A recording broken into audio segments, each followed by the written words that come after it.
पावसाळ्यामध्ये कुरकुरीत कोथिंबीर वडी आणि चहा याची मज्जा काही औरच असते.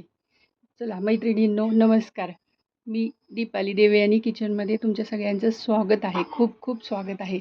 आज आपण कोथिंबीर वडीसाठी काय काय सामान लागणार ते बघू. सगळ्यात पहिल्यांदा आपण वाटण करून घेऊया. लसूण, जिरं, हिरवी मिरची आणि मीठ हे मिक्सरमधनं किंवा पाट्यावर ओबडधोबड जरा वाटलं तरी चालेल. याचा आपण पहिल्यांदा मिक्सरमधनं बारीक करून घ्या. मिरच्या तुमच्या आवडीनुसार घ्या, तुम्हाला किती तिखट लागतं त्याप्रमाणे तुम्ही घ्या. आपण हे मिक्सरमधनं वाटण काढूया. कोथिंबीर बारीक चिरून घेतली आहे. त्यामध्ये आपण हळद, लाल तिखट, धनेपूड हे टाकणार आहोत.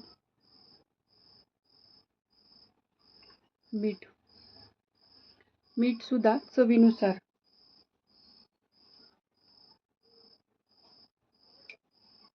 पांढरे तीळ हे आपण थोडेच टाकणार आहोत, अर्धे, आणि अर्धे वरती लावायला ठेवणार आहोत. त्याच्यामध्ये ओवा हातावरती कुस्करून टाकायचा आहे. हातावर असा कुस्करून टाकायचा आहे. आणि हे आपण जे वाटण केले, आलं, लसूण, कोथिंबीर, मिरची हे टाकायचं आहे.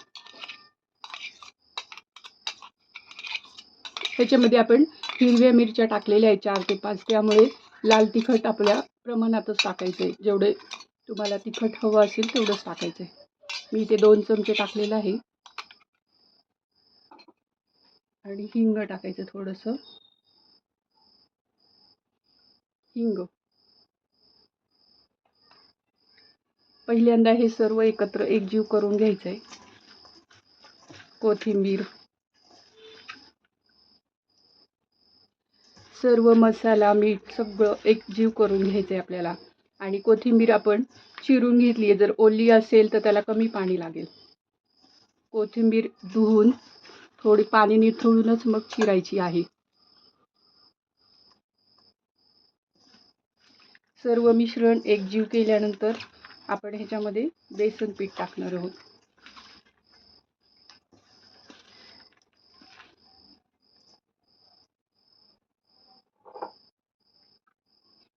बेसन पीठ हे 1 कप मोजून घेतलेलं आहे. 1 कप म्हणजे 3 वाटी, म्हणजे कोथिंबीर ज्या प्रमाणात असेल त्या प्रमाणामध्येच आपण हे मिश्रण टाकायचं आहे.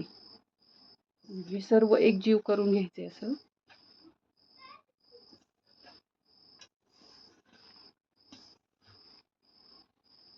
पहिल्यांदा सगळं एकजीव करून घ्यायचं आणि जेवढं लागेल तेवढंच पाणी टाकायचं. अगदी पहिलंच पाणी नाही घालायचं त्यात. अगदी 2 ते 3 चमचेच पाणी लागेल.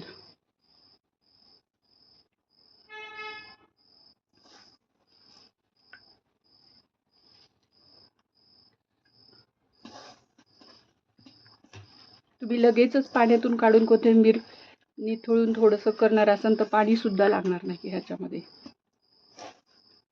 कोथिंबीर नेहमी जास्त टाकायची आणि बेसन पीठ म्हणजे 3 वाटी कोथिंबीर असेल 1.5 वाटी किंवा 1 वाटी या प्रमाणातच घालायचं.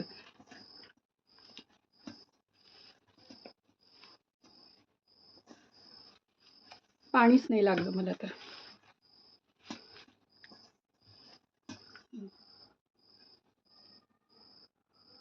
असं व्यवस्थित सगळं एकजीव करून घ्यायचंय.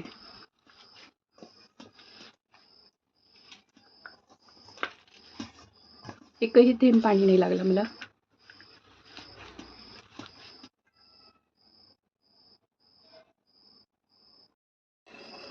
पाणी उकळायला ठेवलेलं आहे एका इडली पात्रामध्ये. कढईत ठेवलं तरी चालेल. आणि खाली तुमच्याकडे जर चाळणी असेल किंवा असं इडलीचं पात्र असेल त्यात ठेवू शकता, किंवा असं जर स्टीमरचं भांडं असेल, म्हणजे हे मोदक वगैरे उकडायचं भांडं आहे, यात सुद्धा तुम्ही ठेवू शकता. हे भांडं जर त्यात बसत असेल तर. आपण जे तीळ ठेवले होते थोडे साईडला, ते ह्याच्यामध्ये आपण टाकून घेणार आहोत. प्लेटमध्ये असे पसरून घ्यायचे सगळे. आणि हे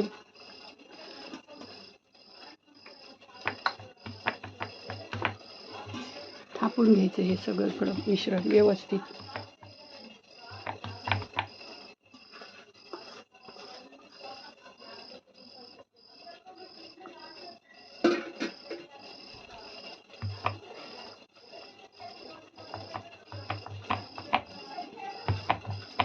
एकसारखं असं व्यवस्थित थापून घ्यायचंय.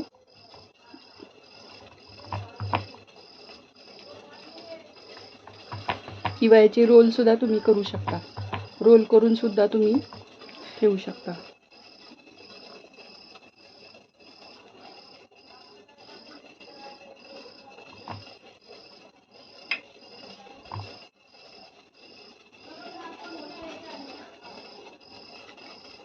दिसायला पण छान दिसतात आणि चवही वाढते आणि तिळाने त्याची.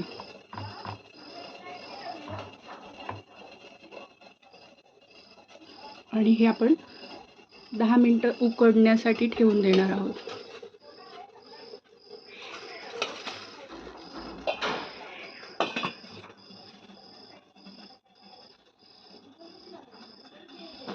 इडली पात्रामध्ये 10 मिनिटासाठी आपण उकडायला ठेवून दिलेलं आहे. 10 ते 12 मिनिटामध्ये उकडलं जातं ते. वड्या उकडून झालेल्या आहेत, चेक करायच्या ह्या.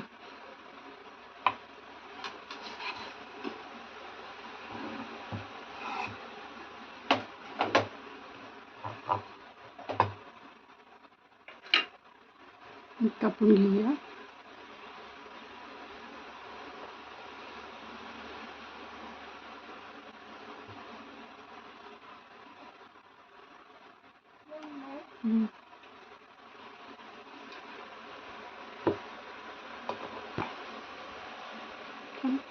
व्यवस्थित अशा कापून घ्यायच्या.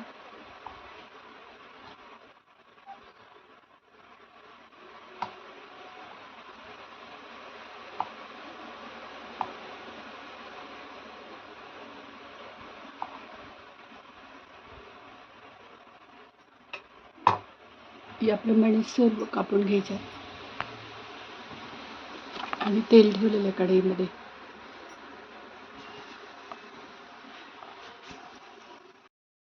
तेल गरम झाल्याकडे चेक करायचं पहिलं. गरम झालं आपलं तेल करताना एक एक वडी अशी सोडायची तेलात.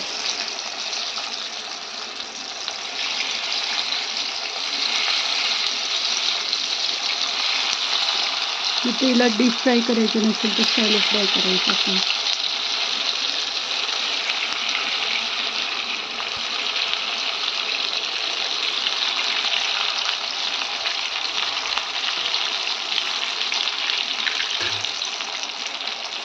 आणि लगेचच अलटीपलटी करायचं नाही, त्यांना सेट होऊ द्यायचं पहिलं.